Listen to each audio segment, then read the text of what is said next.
this is what we would probably actually do, right? We would almost mess it all up, and we'd have a bunch of people in tactical strike facilities ready to just nuke everything because we can't agree on what to do, and we would trust some nerd to like do her job, and then she would like struggle because we don't support them, and then they would finally figure it out at the last second. Spoiler alert, Jake. Come on, for people who haven't seen that movie. Sorry, spoiler alert from a movie Is that from the one 9 years ago. Where she's in charge of communicating with the aliens, and then at the end she and they communicate sits down on the mic, and she's like, she doesn't realize that she's on with the aliens. She's like, and they're like, we're going to launch the nukes. Wait, hold on. General, hold on. They've stopped. Oh my God. Do that again. Dog, you've been playing way too much. I'm telling you. Yeah, oh, well. Keep sneaking into my subconscious.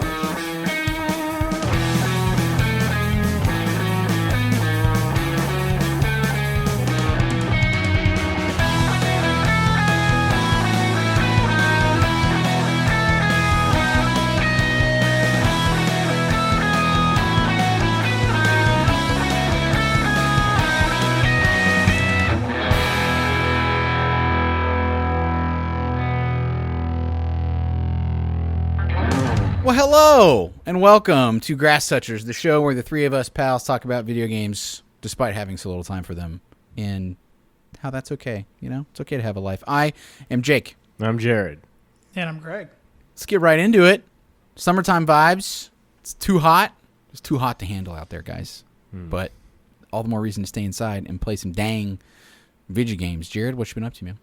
Yeah, I've been, I spent the better part of the week in the mountains, which was really nice, getting away from the heat, but I'm back in the heat.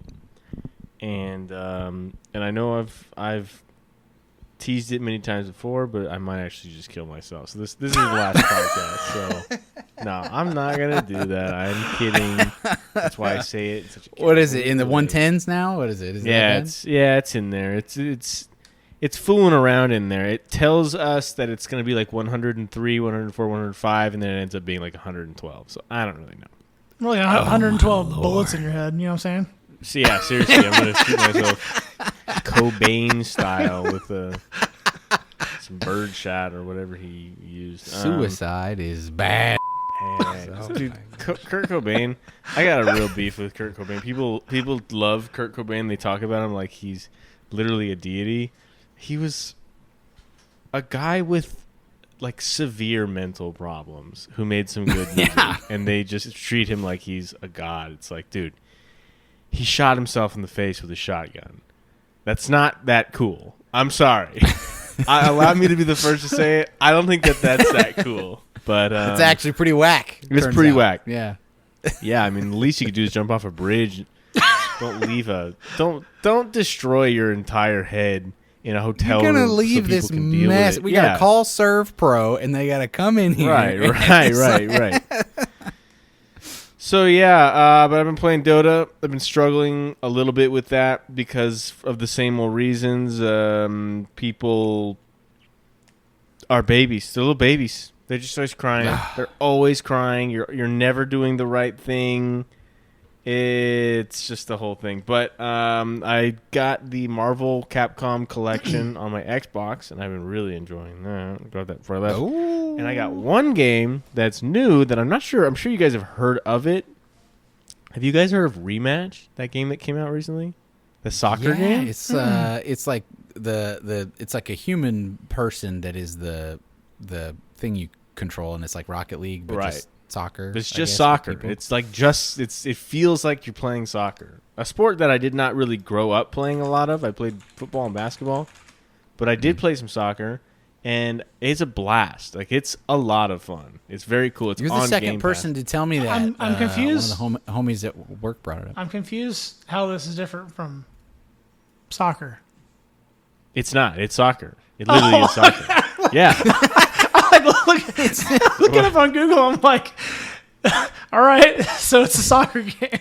Soccer with a fun twist. So is it like unrealistic physics and stuff like that? Is that the twist? Not really.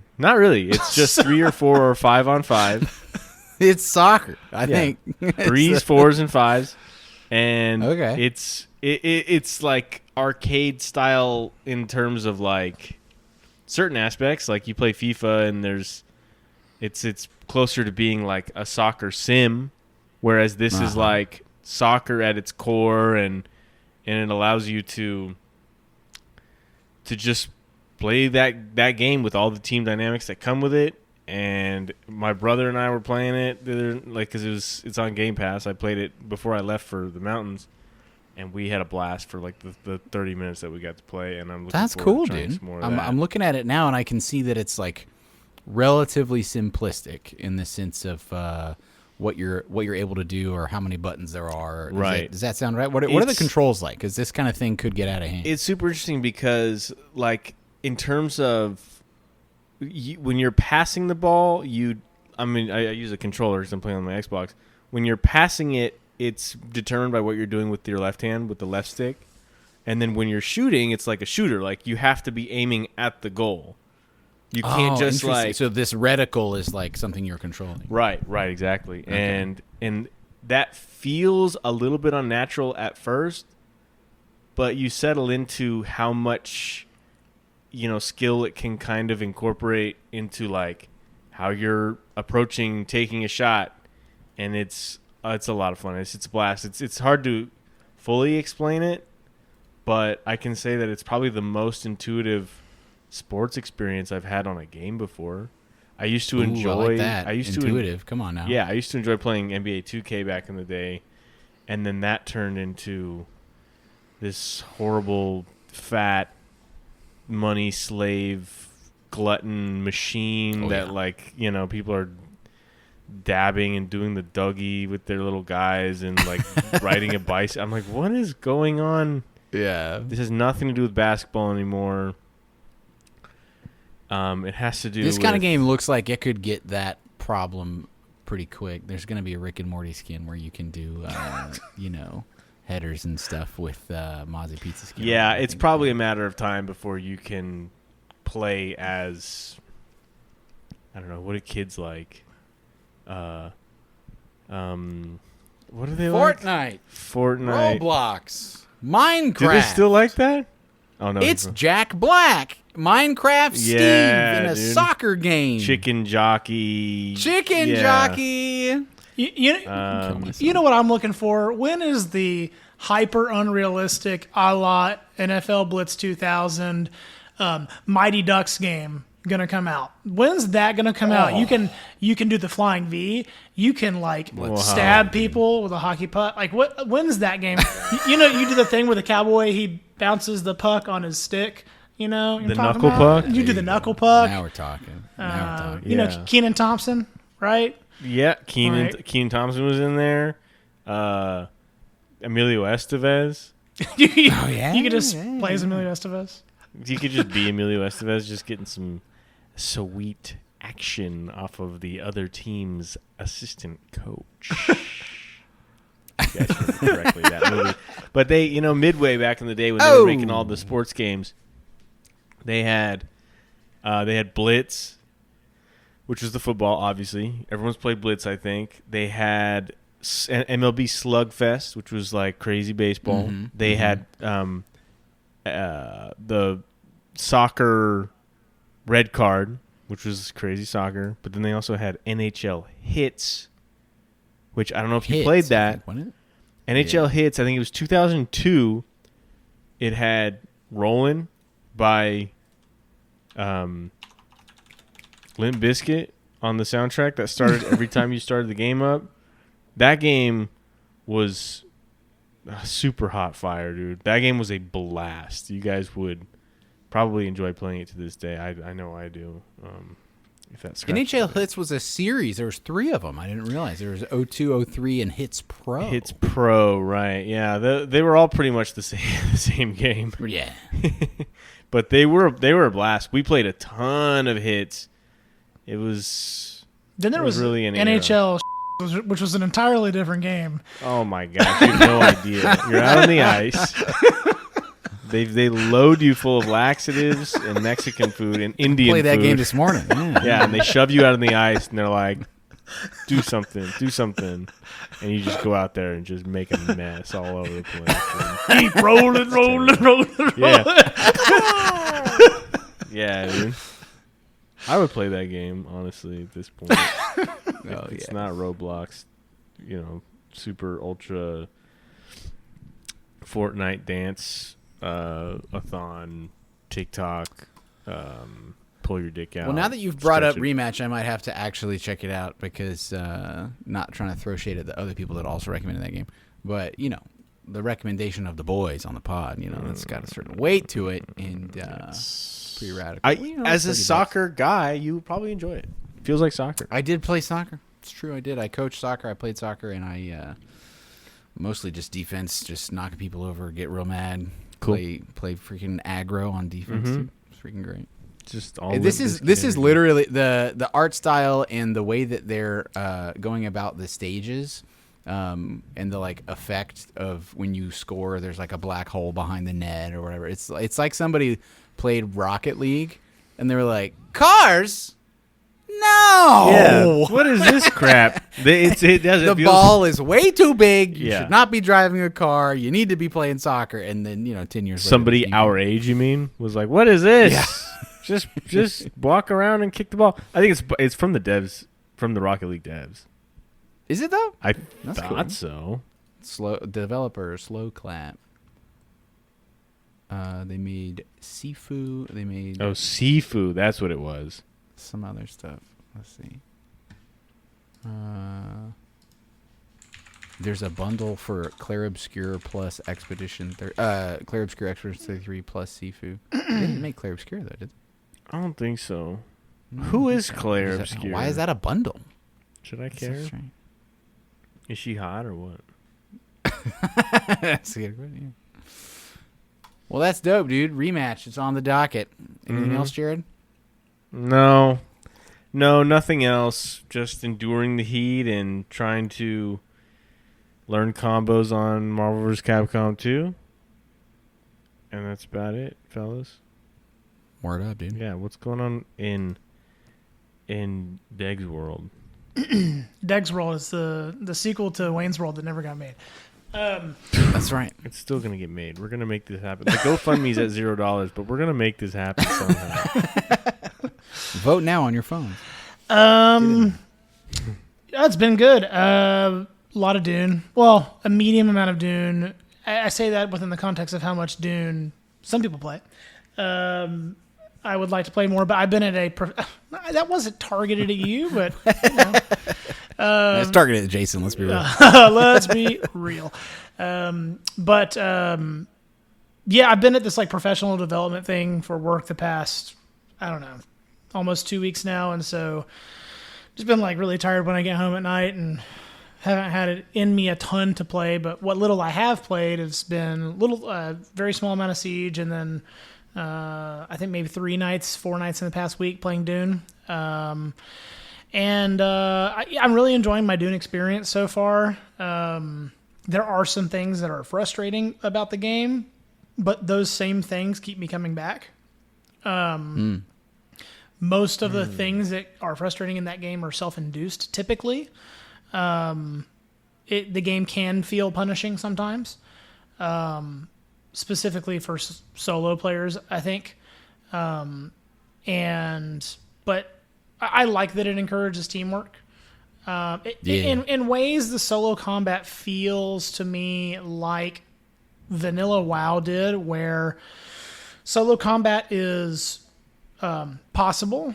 It's truly easy if you have the right skills and the right weapons. If you don't, it can be frustrating. And it's typically better to play with friends, right? And that's how vanilla WoW was for me. If you were a warrior in vanilla WoW, it was very difficult to play by yourself because it's tough to heal and, things like that, right? And so we had a thing the other night where Jake and I were like, we had built another base further north of where our main base is, and I was like, Jake, you wanna check out that intel spot up there? And we go up this mountain, and it was like an enemy stronghold that if you clear it out, there's stuff that you can get. Yeah. And so we go up there, and me being I just jump right into things and instantly get killed. Well, I could not respawn at the new base, and so the only place I could respawn was at our old base. Yeah. And it took me forever to get back, and traversal is great in the game. But if you run out of water, you can be kind of screwed. And, it's just the things that occasionally make me go like, I just want to turn off my computer are the same things that I'm like, 2 more hours, Mom, please. Yeah, because it locks you in to be on Arrakis, to be, all right, my water is set, my crafting materials are set, it's time to rock, I'm going to squeeze as much out of this as I can. You've got a diaper on in real life, and... Yeah, that's right. Talking about a still suit. You know what I'm saying? And there's a... Are you even trying? Yeah. There's a locking in that you do when you commit to a Dune sesh that when it goes poorly, you realize, I didn't prepare for that thing that I like about this game, that survival mechanic, or that enemy base we went to is really high up. So if you fell off of it, that'd be a problem.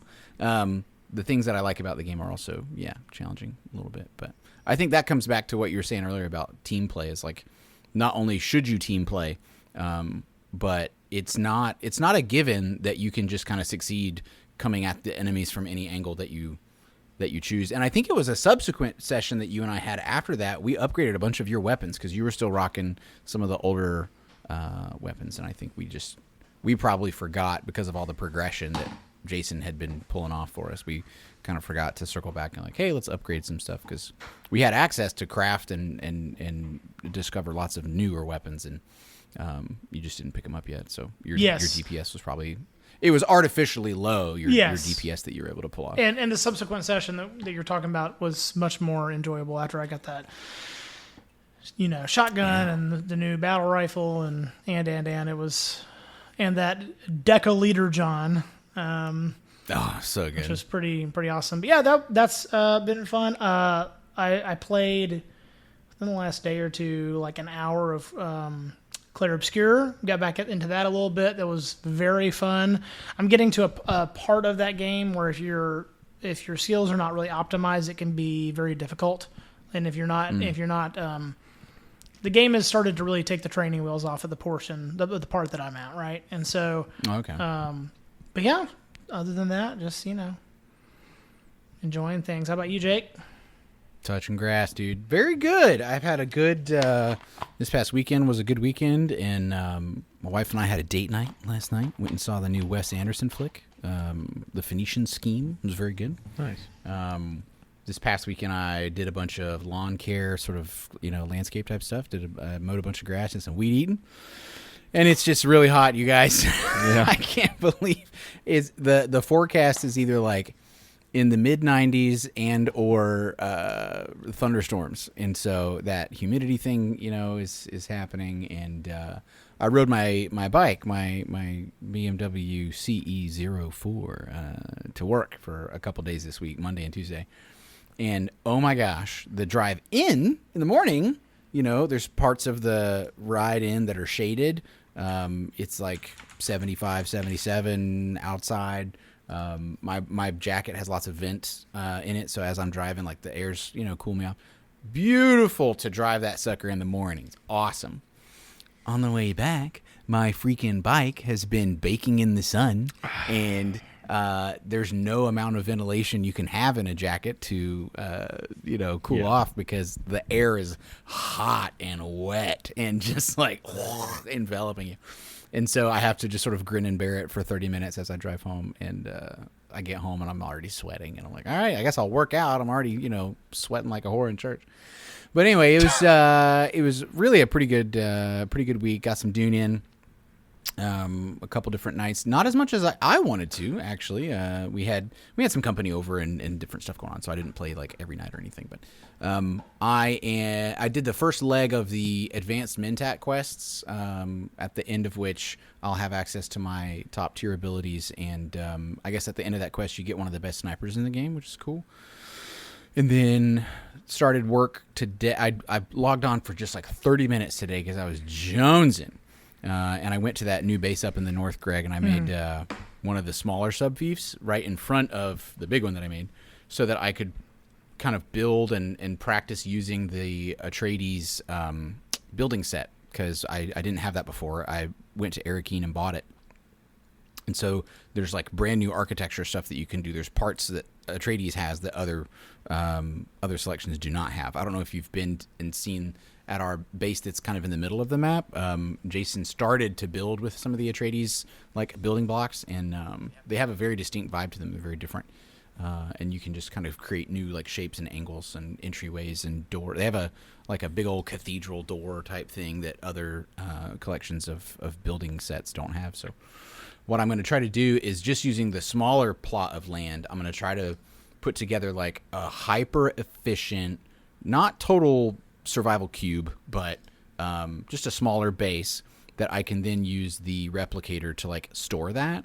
I'm going to work on making it have just the right number of floors, make it so that there's an ornithopter pad on top, make it so that you can see, through windows from the inside. Because the Atreides building set has better and different windows than some of the other bases. I'm gonna play around with that. I think eventually I will tackle the big base and make it super cool too. But I figure I better start small with that new building set and try to create something that is useful. And it'll basically be like a garage and a landing pad, and then hyper efficient stuff in the middle for crafting and storing stuff. So I'm just really nerding out about that game, dude. It's freaking cool. Trying to make sure that I leave something. I want to leave a little meat on the bone for when we play together, because some of those quests really are great, and I want to do them for the first time as a group, not only to make it easier, but to just like enjoy it more. So every time I get on, I try to plan out like, all right, is this a group hang? Is anyone else going to get on, or should I like frick off and do some of my own stuff? And if I'm fricking off by myself, then I'm going to do relatively low level stuff. That I don't care if my pals miss out on. It's just like side quests that don't matter, I'm knocking out different things. So. I'm a little astounded that you hated Ark as much as you did, because a lot of this sounds like the Ark experience. I love Ark. The way it's literally only that it's Dune. It's only that it's Dune. He just loves. That's what's so crazy is Ark is dinosaurs. Like I think it's so cool. You tame like a big dinosaur and you get to ride it around, and it's got like little abilities and that the other ones don't have. Wait, speaking of that, didn't they just announce Ark 2? Dude, I don't know about that. Listen, okay, so here's the confusing thing that I think most of the community is pretty upset about. So they announced Ark 2 with like Vin Diesel for some reason, like 2 years ago. What? It was some weird thing with Vin Diesel, and they announced that they're working on Ark 2 like a couple of years ago. And then they just drop, because the original game was Survival Ascended or Evolved. I don't know. I think it's Evolved. I think Survival Evolved. I think the original is the original is Ark Survival Evolved. Evolved, yeah. And then they made an overhauled version of that game called Ark Survival Ascended, which is basically like on the latest Unreal Engine, and it like if your computer is from NORAD and can run it, everything looks amazing. But it's like the same game with like a ton of bugs and like generally like pretty poor optimization, and it's like they are still working on it constantly, and everybody's just kind of like, what's going on here? Are you making a second one, or is this? It seems like a half measure Ascended or whatever. It is. It's weird. Granted, I've played a lot of Ascended. Too much, you could argue. But, I forgot what I was going to say. But that's all to say. It's very confusing. They're both fun games, but the enjoyment of like taming a dinosaur, it's all very risky. It's very difficult to knock them out, to protect them while they're knocked out, and you feed them, and you that's how you tame them. You got to knock them out with something. And then you have to put like food in their inventory, the correct food in their inventory to tame them. And then the payoff is very big in my mind when you do all that, and then you craft the saddle for them, and then you get to ride them around and wreak havoc and just kill everything. It's pretty awesome. And then you log off, and some kid kills it. You log off. You can't get it back. And no, let me correct you there. You log off, and a group of kids come and kill it and bomb your entire base, and you're just left with nothing. But in a way, my sick, deeply disturbed mind is stimulated somehow by like, all right, here we go. Let's try it again. Let's see if I can get it right. That's the same reason why I play as much RimWorld as I've played. You do a colony, everything spins out of control, because that's just what happens, especially when you're playing on the hardest difficulty. And then you go, okay, I should have built a wall faster, or I should have researched, how to make guns faster. I could have protected myself. There's all these things where you're like, oh man, I'm going to take everything that I have learned and I'm going to add that to my quiver. Right. And I'm going to try and make it happen this time. But this is all a digression from me talking about Ark, which I'll tell you what I did while you were describing Ark. I did two things. Number one, I tried to retroactively, sort of go back in my head and like, all right, that one time I played Ark with Jared, what did I experience and why did I hate that? And why do I love Dune? And I also clicked through screenshots for Ark Survival Ascended. If screenshots were all that mattered, I'd be playing Ark Survival Ascended yesterday. Okay. Oh my god! Okay, the game looks incredible. Yeah.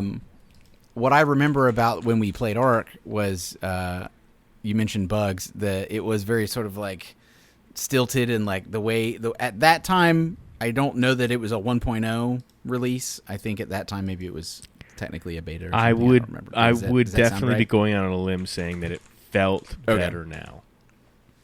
Right. I think the idea that you have a permanent, whether you are logged in or off, like base that can be rated when you are offline, that is a drag. Yeah. I think one of the cardinal sins of any video game that a developer can commit is to not respect the player's time. Sure. And so if they give you all the rope in the world to hang yourself with and you do it because you weren't paying attention, that's one thing. If they make it so that it is an integral part of the game that when you're gone, stuff happens, if that stuff that can happen is extremely punishing, that's like Let me speak to that for just a moment because I do want to address that. I'm not a complete sadist or masochist, excuse me, or a sadist. I'm neither of those things. I'm a racist. Okay. If I'm anything, if I'm any ist, it's the third one that I just said. I do take issue with the damage scaling in that game. In my opinion, the game would be vastly improved if bases were extremely difficult to take down. Like it should be to where if you want to raid somebody's base, you need to bring 100 times the firepower it would take to destroy your own base if you want to like blow something up. Like there needs to be a ton of armor added on, and it's so easy to implement in my mind because if you made a base and if they made like an item in the game, some kind of module that you put down, you're like, this is my area, I claim it. The game does that on the back end a little bit. If you start building too close to somebody's base, like you can't build here, somebody else has built here, which is another stupid mechanic because big tribes is what they call them in the game, groups. Big tribes in the servers will go and they'll put, metal pillars at every space, and to own the land and nobody could build there. If you just had something in the game where you could put this down, it was like, I claim this amount of area, and you could level it up and level up the area and whatever.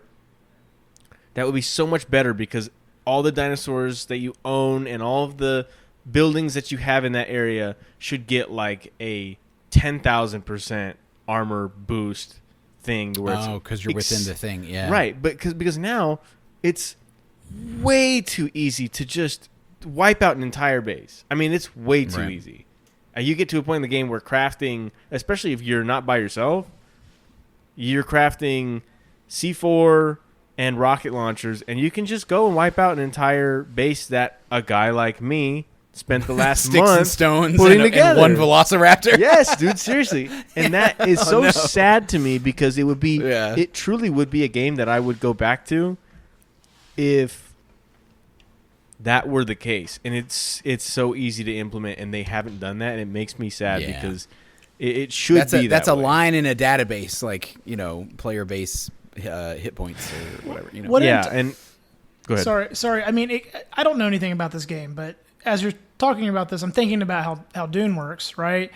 Wouldn't it make more sense for there to be rather than what you're talking about, where it would be hard to destroy base? What if every player got one base that's completely indestructible? Like no one can destroy it, or there would be. What if there was an area of the game? Dune made me think of this, right? What if there was an area of the game where kind of you can make a home base, right? And you can build it, and no one can destroy each other's bases in that area. And then there's like an open world area where you can make bases at high risk, high reward. You know what I'm saying? Mm-hmm. I don't know if that makes any sense, but. No, yeah. I the only thing that I would say the reason they haven't done that is because on a per server basis, like, I guess theoretically, like, an entire map could just get filled up, clogged up too fast with, like, all these things. That's why in my mind it's like taking into account, like, the amount of people, like, if you're offline, like some servers, that's why most people play on, like, custom servers. Some servers have offline protection. When you're offline, nobody can touch your stuff. That's just, and that makes sense to me as well. But the maps are not big. They're pretty huge, but they're not big enough to where I think if they made it that way, I think it would just get clogged up so fast. There is this part of the through line of the game is like this survival of the fittest mentality thing where it's like they do encourage you to kind of like assert dominance. It's supposed to be kind of this caveman unga bunga style mentality game, right? But it's so dominated by a select few people on every server, and you're just at their mercy. And I wish that there was a way, like, if you could level up, because it's not even about having the capability to go in and wipe out their base. It's more just like, if they want to take my base down, make it hurt for them too. Make it an investment. Like, it would make me feel better if I was like, wow, they really wanted me gone. They pulled out all the stops. They did all this stuff, but it's not. I know it's not. I know that it was just another hour of their lives that they're like, oh, hey, let's go take this guy's stuff. So, right. I don't know, man. I think that's what the Tarkov of it all, because I've played that game way more than I played Ark, is what I'm running from in my old age, right? It's like I am not interested in risking it all to get some better ones and zeros over there, or some ones and zeros that'll tick off a quest, for me. I think the other reason that I think we'll pretty much be able to wrap it up with a bow with this. The reason I like Dune better. Oh no! It's because it's Dune. That's what I said. I'm telling you. Yeah. Greg, sweet Gregory, got me a sick coffee table book. It came in the mail today. Thank you, Douglas, again for my gift.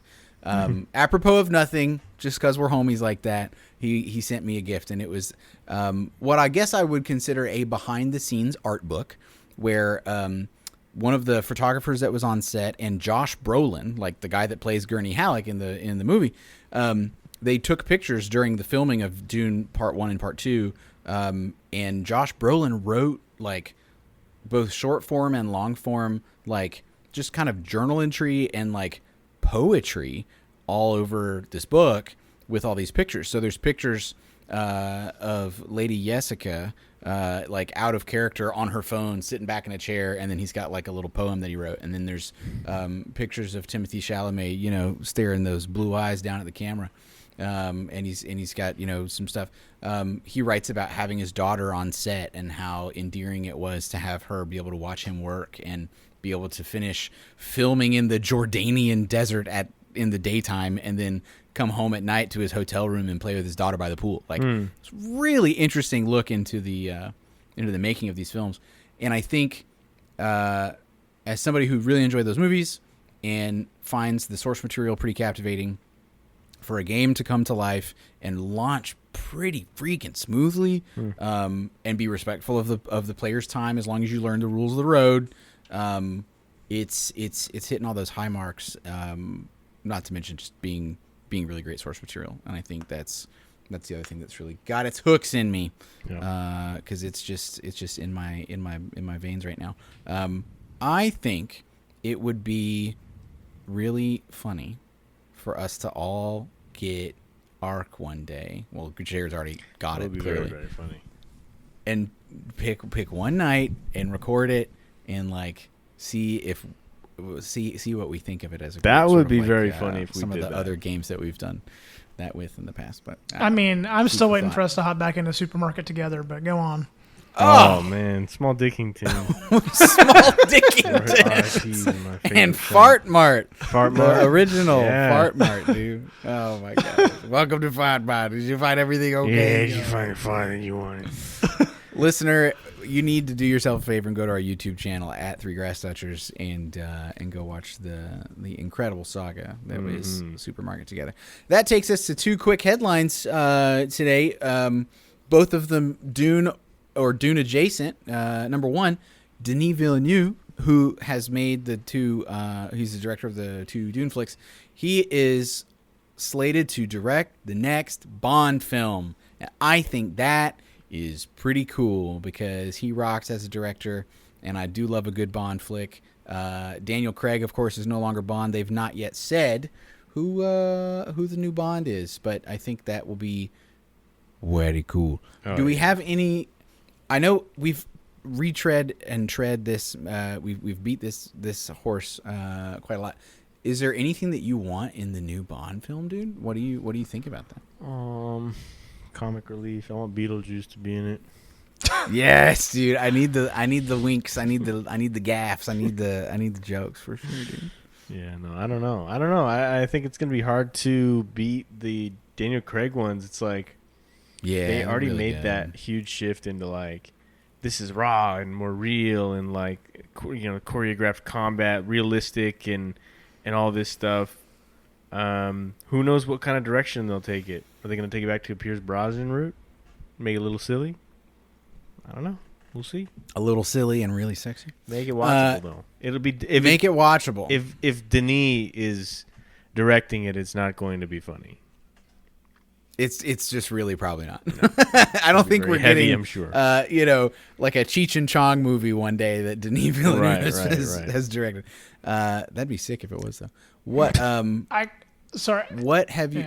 Go ahead, Dick. I have kind of two things I would be interested in seeing. One, I think it would be cool for them to do like a true origin story for Bond. They've never really. Skyfall's probably the closest thing. I guess they've done to that with exploring. Actually talking about his parents and, spoiler alert, going to his childhood home at the end and all that stuff. Right, hence the name of the movie. Right. But doing like a true origin story, I think would be cool. But I think, to me, not to sound too purple hair and woke, modern, I think it'd be cool for them to make Bond less likable. Like do something that kind of explores the fact that he's kind of a douche. Like he's kind of not a good person, and not to speak of what he does for a living, which is questionable at best, right? Right. But just him as a human and the truly flawed side of his character, because of I like Jared said, it's not gonna be funny with old Denis, directing it, but kind of showing the. I agree with Jared that they really have tread that the gritty, raw part of Bond with Daniel Craig, right? But I think they tread the gritty, raw, like making it more realistic of what it would actually be like to be a spy, not necessarily the gritty, tragic, flawed human that he is. Does that make sense? Right. So one of those two things, either an origin story or a deeper dive into the POS that he really probably is. Yes. Yes, for It'd sure. be very funny if Denis was listening to our podcast, and he turned it off right. He turned it off right after Deg was like, "Make him unlikable," and then he's just like in line at like the bank, and somebody cuts him off. He's like, "No, no, no, no, no, no!" He's like a little baby. He's like nobody likes him. He's like he becomes Caillou. I asked for no pickles on this. Turn it back on. Please finish listening. If Denis Villeneuve is listening to our podcast, we made it, gentlemen. We made it.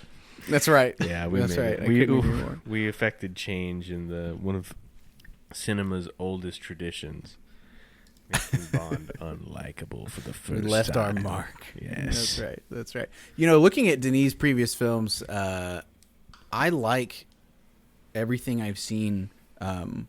And it's not close. Like, I definitely dig his flicks. We have Sicario, of course, very radical. Mm-hmm. Arrival. Did you guys peep Arrival? It's a great movie. Yeah, what a cool like alien movie that was told through the lens of the humans in a way that was like, this is what we would probably actually do, right? We would almost mess it all up, and we'd have a bunch of people in tactical strike facilities ready to just nuke everything because we can't agree on what to do, and we would trust some nerd to like do her job, and then she would like struggle because we don't support them, and then they would finally figure it out at the last second. Spoiler alert, Jake. Come on, for people who haven't seen that movie. Sorry, spoiler alert from a movie from the one 9 years ago. Where she's in charge of communicating with the aliens, and then at the end they communicate sits down on the mic, and she's like, she doesn't realize that she's on with the aliens. She's like, and they're like, we're going to launch the nukes. Wait, hold on. General, hold on. They've stopped. Oh my God. Do that again. Dog, you've been playing way too much. I'm telling you. Yeah, oh, well. Sorry. Keep sneaking into my subconscious. No, you're right. That is the one. And it's just really good. Amy Adams is very good in it. Mm-hmm. And then you got old Jeremy Renner just eating it up, having a good old time as the quintessential just good guy. Blade Runner 2049, also extremely good. Such a good movie. It's just really good. And then, of course, our two Dune flicks. I didn't see Enemy with, let's see, who is this even? I don't even freaking know. Psychological thriller. Ooh. Starring, I don't even know who this is. Help. Starring Gary Busey and Steven Seagal. Oh, we can only. Oh, very wow, crazy. Jake Gyllenhaal and some other people that I don't know.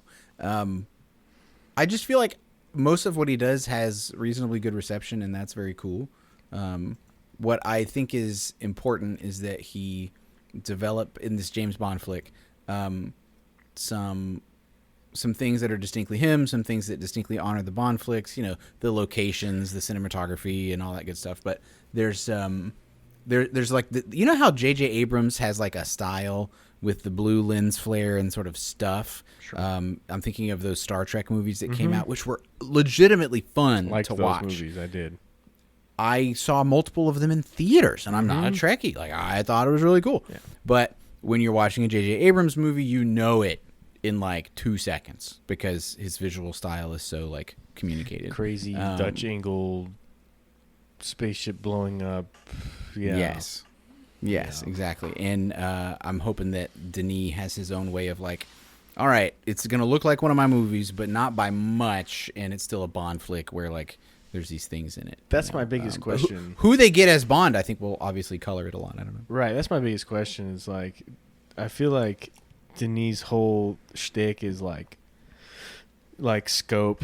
It's like everything's like monolithic. Everything feels like super big and heavy. Scale. I'm wondering how having this like contrast. Yeah, I wonder how that's going to translate to Bond. 'Cause, you know, he with all those other movies you noted, at least the ones that I've seen, there's like a lot of open canvas for him to be like, let's put a giant egg-shaped spaceship in there. I just don't know how they're gonna. I don't know what he's gonna do with that with Bond. Yeah. Hey, will you guys do me a favor really quick? I need you to go to Google. Okay. And I need you to search Dutch angle. Okay. Oh boy, here we go. How do you spell that? Dutch, like I'm from Holland. Isn't that weird? DUTCH. The second word. Oh, angle. ANGEL. I thought you were saying like angle, like ENGEL, like Engel or something. No, Dutch angle. Why is this doing this? My computer's being freaking gay. My gosh. Dutch angle. Did it tilt all the Did it tilt the search result screen for you? It did. Google's freaking with us, dude. It's pretty good, right? Dang. We got owned, dude. When you said Dutch angle, I was like, dang, I forgot your wife has like worked in, films and movies and TV. Yeah. It's also known as an oblique angle or canted angle, and it's a technique where you tilt the camera on the x-axis and play with the horizon. And I didn't know what that meant, and I had to Google it so that I could pretend to be smart like Jared. And then that's not very true. Google was like, "Oh, I see you're curious about what a Dutch angle is. Let me demonstrate. Check this out." It tilts all the results. So, listener, do it at home. Google Dutch angle, and you'll see exactly what I mean. It's kind of wild. That's very cool. All right, so yeah, Denis Villeneuve, crush it with the James Bond. And then, just real quick, if you're playing Dune Awakening or if you're thinking about playing Dune Awakening, I have good news. They are patching just every week, every other week. They've made the PvE area bigger, so PvP is less required, making it less essential to engage with bozos on the internet via video games is always a grass toucher's thumbs up. And then they're making it so that you'll have an easier time visiting and crafting on other servers, or as they're termed in this game, sieges. You join a world, and then within that world you have like micro worlds called sieges. And so if you pick one and your buddy picks another, you can go visit them. Before this change, you weren't allowed to build a building. You could just add to theirs because you only have one home siege.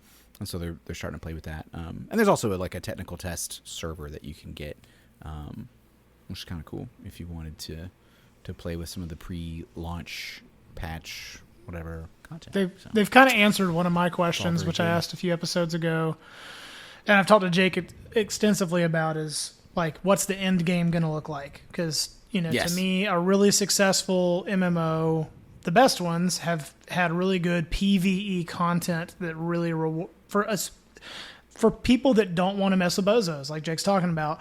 Yeah. And they basically came out in this little press release they did a few days ago and said, like, look, we realize that PvP is basically not going to be the focus of the game like we thought it was going to be. And we're going to put more of our eggs in the PvE basket. Stay tuned. That's exciting. Yeah. Yeah, I think it's really good because if your goal is to go in the deep desert and just get spice, the PvP is, ornithopter against ornithopter, rockets, and you're not like doing melee combat and sniping and like all the cool stuff that people kind of envisioned. And so I think they realized until we can find a way to make that be the case, right? I think ultimately what they need to do is create a PvP raid area that requires you to be in like a Coliseum format and requires you to not have a vehicle on you, and then they could potentially see how the PvP shakes out that way. If it's open world PvP, it's going to be vehicles on vehicles, period. But in lieu of that, yeah, create more PvE content, make it so that you and the homies can go raid some stuff, and I think we'll be there before we know it if we want to be. There's lots of questing in the Haga Basin non-deep desert area that I still need to do.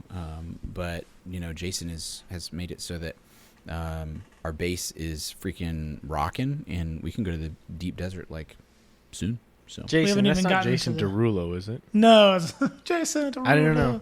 I don't know if you guys are friends with him or not. I know you guys like music. We still... Yeah, Jason Derulo started the Dune Guild with me. That's awesome, dude.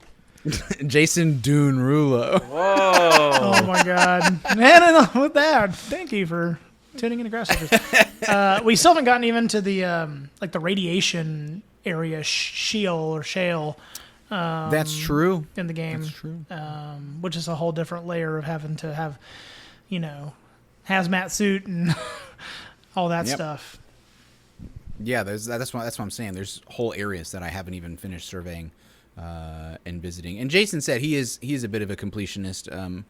I mentioned to you that we kind of want to do the same thing. He's like, hey, I really want to like visit every point of interest in the Haga Basin. I want to tick off everything. I want to discover everything, get all the intel. And I was like, oh, we're going to want to do the same thing. Greg 100% at Elden Ring, if that tells you anything. And he was like, what? And so, yeah, plenty to do. No shortage of fun activities in the Duneverse for the homies. We should name this episode as Fun Activities. Fun Activities with Jake and Dig. That's right, dude. I couldn't agree more. Featuring Jared and Jason Derulo. Jason Derulo and Jared the Fiend Lewis. Dude, did you guys ever see the video of... Wait, what was the last one? I called you Jared the Fiend Lewis because you're going to be a fiend for this game when you get it. Oh my gosh. Dude, that's scary. You're just making me more scared. Did you guys ever see the video of Jason Derulo like bombing at like E3? At E3? It was like at some... What? It was like at some tech conference thing, and he just was doing this. It was for Microsoft. I think it was for like the Just Dance game, and he's performing live, and it's just dog water, dude. It's just terrible. I don't know. Like, I don't have any beef with Jason Derulo. I know he's in your guys' Dune clan or whatever, but like, dude, it was very funny. You guys looking it up? I might have to check that out, dude. If you Google Jason Derulo bombing, it doesn't come up. Brings up Iran. Let me see. Let me see. Jason. There was a B-2 bomber that was nicknamed Jason Derulo in it. Yeah. No, he has a song called "Bombs Away," so that messed up the algo. Oh, here it is. I found it. I'm watching it right now. It's really terrible. Jake, let me drop it into the chat for you.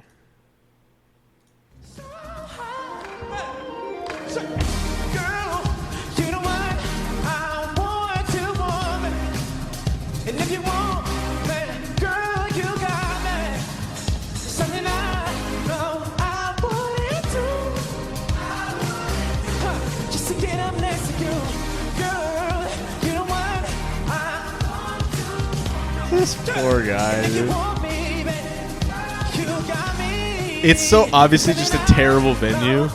This is the wrong audience. But like they mix the music horribly. Like there's obviously no live band. His voice sounds horrible. He's spinning around up there. Really bad. They gave him the same microphone as they gave like, you know, Billy Ubisoft, who came up to do a speech. Right. The EQ and everything is so bad on that microphone. It is not for a lead vocal. The microphone that Bobby Kotick just puked all over. Yeah, dude, I know. It's so sad.